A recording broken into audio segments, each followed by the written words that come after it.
For this exercise, you'll need a release ball or any other solid sports ball. Now, to begin with this exercise, we place the ball underneath our foot, right beneath our big toe. Now, from here, we're slowly rolling the ball down towards our heel in the straight line. Now, this exercise is all about releasing tension in the muscle and the connective tissue in the bottom of our foot. If at any point you feel a knot or a tight area, spend a little bit of extra time rolling back and forth, trying to knead out this tight area. Now, as you work across the foot, you're going up and down one toe at a time. So basically draw a straight line from the toe down towards the heel, working your way across the foot, taking it nice and slow, trying to find those tight areas. Now make sure you do not roll the ball over the heel itself, so stop just before you get to that padded area on the heel of the foot and then return back to the base of the toes. You can spend about 1 minute on each foot or until you feel a release in the tight areas.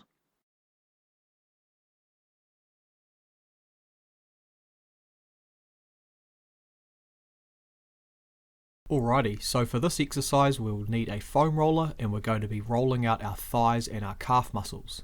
So we're starting with the front of the thighs, our quadricep muscles. We start in this plank position, and as you can see I'm simply rolling back and forth, bringing the foam roller right up to the hip and then rolling down to just above the knee. Now we're simply trying to find tight areas in the thigh muscles as we go through the foam rolling motion. Now I'm swapping to one leg at a time. I'm placing the opposite leg on the floor for support in the side plank position, and I'm just rolling around trying to find tight areas on the thigh, starting with the outside of the thigh and then working further towards the inner thigh. Now this is going to be a process of playing around and searching for tight areas. If you do not foam roll very often, this may be very painful. So just simply work with how much pain you can tolerate. Over time this should get easier. Now I'm demonstrating the inner thigh. So here we have our body laying down on the floor, and you're working from the inside of the knee right up to the inside of that hip area. Once again, we're just trying to search for tight areas in the leg and releasing the knots.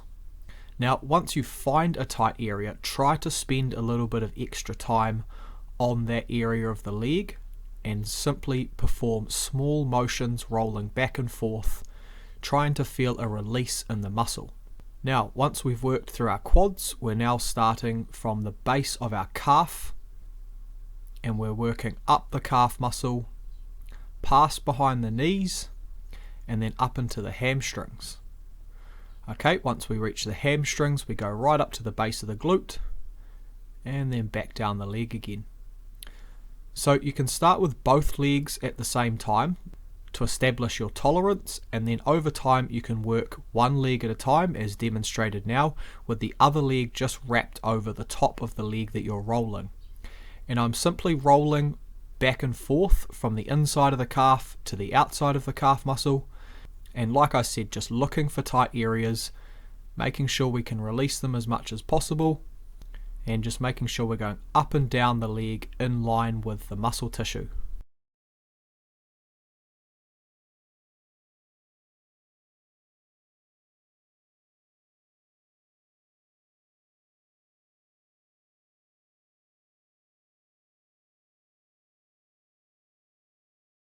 As you can see, I'm creating a nice tall spine with one hand on my belly button, tucking the belly button in, the other hand on my lower back to make sure the spine is nice and tall.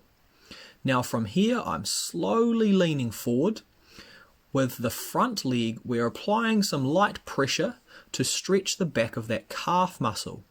Now with the back leg that is extended behind the body, we have the top of the foot down to the floor, and this is going to generate a stretch through the front of the hip and also through the quadricep muscle, which is in our upper thigh. So we are generating a stretch on both legs in two different areas. Our torso is nice and tall and we're in a comfortable position. Now you can feel free to change the distance in which both legs are apart from each other to generate a different kind of stretch. So as you can see, I just transitioned and extended the distance from the legs apart. So now my front leg, the knee is above the ankle as opposed to the toes. So now the primary focus here is the stretch on the back leg. So have a play around with it and search your body for tight areas, and you want to place the attention on the areas that need stretching the most. So this is going to differ from person to person, so over time learn your body and really search out which areas need the most attention.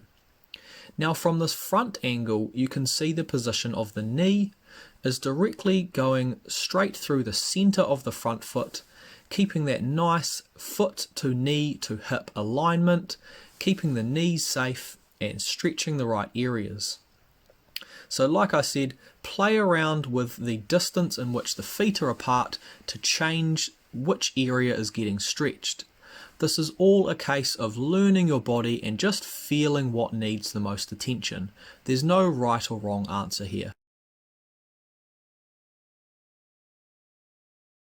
This exercise involves two different levels of difficulty.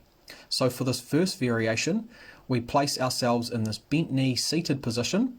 With our front leg, we have the bottom of the foot placed on the knee and the thigh of the back leg.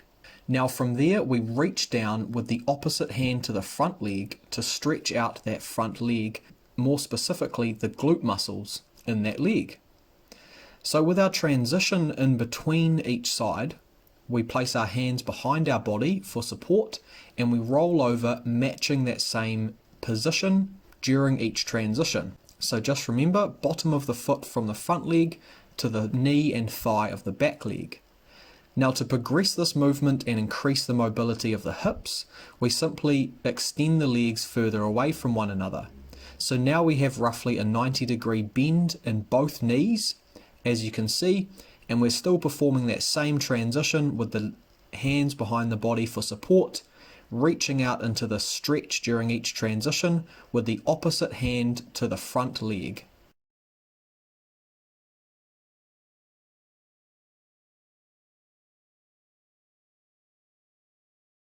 In this hand and knee plank position, we extend one leg out to the side of our body. Now our main focus here is to stretch the inner thigh of that straightened leg.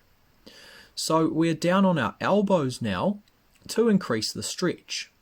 So keeping the other leg bent to support this movement, and you can have a play around with the distance in which the legs are away from the body to stretch different areas of the leg. Just like the other exercises, there is no right or wrong.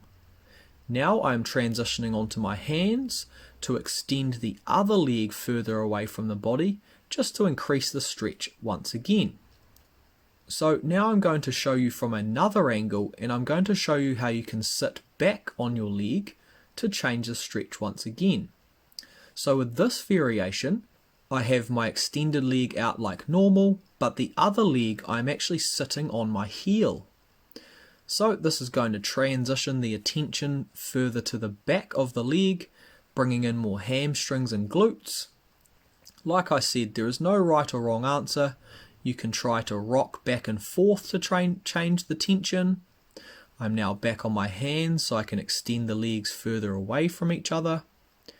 So have a play around with these different positions, find the areas that need the most stretching, and spend anywhere from 30 seconds to a minute for the first time on each leg. This is such a simple stretch. I'm demonstrating it literally on my couch in my lounge, but basically all we need is an elevated vertical surface to place our foot upon to get this stretch. So you can use a wall, a doorway. If you're in the gym, you can use the base of an exercise bench, for example, just anything that's going to get your foot elevated. Okay, so it's as simple as this. Basically, we're trying to get our heel as close to the elevated surface as possible and our toes up as high as possible. Okay, so we're lowering down into a squat, getting those toes up, heel nice and close, and we're basically just trying to close this angle here from our shin to our foot. Get it as close as we can. Okay, so we slightly lean into it like this, drive our knee forward like that, lean forward a little bit, and you'll start feeling a nice stretch up the top of the calf. Okay, so you can lean into it like so, release slightly, forward again, release again. Now, I prefer to do this barefoot because it stretches the base of the foot as well, but if you're in the gym, if you're wearing shoes, that's absolutely fine. You'll still get the stretch in the calf. If you're doing it barefoot, you can play around with bending the toes more and getting that stretch into the foot. Okay, so you can start playing around with driving that knee all the way forward like so and getting more bend in the toes. But like I said, if you're doing it in shoes, do not worry about that. Okay, so I'll swap over to the other foot now to demonstrate. Okay, so I'm driving my heel close to the surface, foot up, leaning forward slightly, find a nice stretch and release. Okay, so just perform about 10 repetitions, rocking forward, hold for a couple seconds and back. That's 1 rep. Forward again, get a nice stretch and release. So somewhere about 10 repetitions on each leg, but just go by feel, performing enough reps till you feel a nice little release in the calf muscle, and then you're good to go. Alrighty, so for this stretch we're going to release some tension in our hamstring muscles. Okay, that's the big set of muscles here at the back of our thighs, and we've actually got a 2-part component to this stretch. Okay, so for the first movement we're doing the split stance position. So I'm going to be focusing on my right leg here first. Okay, so whichever leg is forward in the staggered position, that's the leg we're stretching. This back leg I'm bending slightly, and this front leg I'm pushing the knee back, keeping a very slight bend in the knee, but getting it close to straight, and I'm hinging at the hips as if I'm performing a deadlift, and I'm pushing my weight back like so until I feel a stretch in the back of the hamstring here, a slight release. You can place your hands on your knees for a bit of support if you need it, or you can hold onto a wall for example, and then back up. Okay, back down, feel a release, stretch, back up. Okay, nice and easy. Make sure your feet are about hip width apart. Okay, so you've got a nice level of stability here. Okay, if the feet are too close together, you're not going to be stable, you're going to feel like you're falling over. Okay, feeling a nice release. Now, once you've done 10 repetitions on both legs like that, then all you want to do is lean down into a classic hamstring stretch. If you can't touch your feet, that's absolutely fine. Just go down as far as you can. If you need to hold on to your legs for a bit of support, once again, that's fine. And we're just alternating, pushing one leg back, straightening that leg, slight bend in the other one, and then alternating like that. Okay? So we're just going through the slight bend in the knees, one leg straight, other leg bent, and then alternating like that. Okay, and you're just doing 10 reps each side, and just feeling out tight areas on each side. Okay, so for myself, I'll touch the ground with my fingertips, and I'll alternate side to side like that. And you're just trying to find where the tension lies through the hamstring. It might be lower hamstring, it might be right up closer to your glutes. Find those tight areas, try and release them. This is a nice recovery exercise, okay? So don't push the range of motion too far, just find a comfortable range. 10 on each leg, and then that's your hamstring stretch done. Alrighty, so we're going to release our quadricep muscles now. These are the big muscles in the front of our thighs. We're going to do a classic quad stretch. Find something stable, like a wall here, to hold on to. Take your hand, grab the top of your foot, and you're pulling your heel close to the back of the leg there. Okay, until you feel a light stretch through the front of your thigh there. You can bring it more higher up the quad into the hip slightly if you pull the leg back like so. You can even perform it in repetitions, so drive the knee back, forward again, or you can just hold it in the static position. You can even play around with increasing the stretch by really pulling on that foot as much as you can, pulling that heel to the back of your glutes and then releasing slightly. Okay, once you've done about 30 seconds on one leg, swap over to the other. Okay, sometimes if you've got the balance and you don't need to hold on to something, then you can take your other hand, okay, and place it behind the back of the body here and really pull on that foot for an extra stretch. So I'll just demonstrate here, side on. Okay, it looks something like this. Okay, so we're balanced, we're pulling our foot right the way up, getting a nice stretch in the quad muscle. Okay, and we're just holding it here for 30 seconds to feel a release. Like I said though, you can lower the foot down, pull it back up again, pull the leg behind the body, back down and up. Just feel it out. It's a nice simple stretch. All you're trying to do is feel a nice stretch to the front of the quads, release a bit of tension from all your training, and you'll be good to go for tomorrow. Awesome.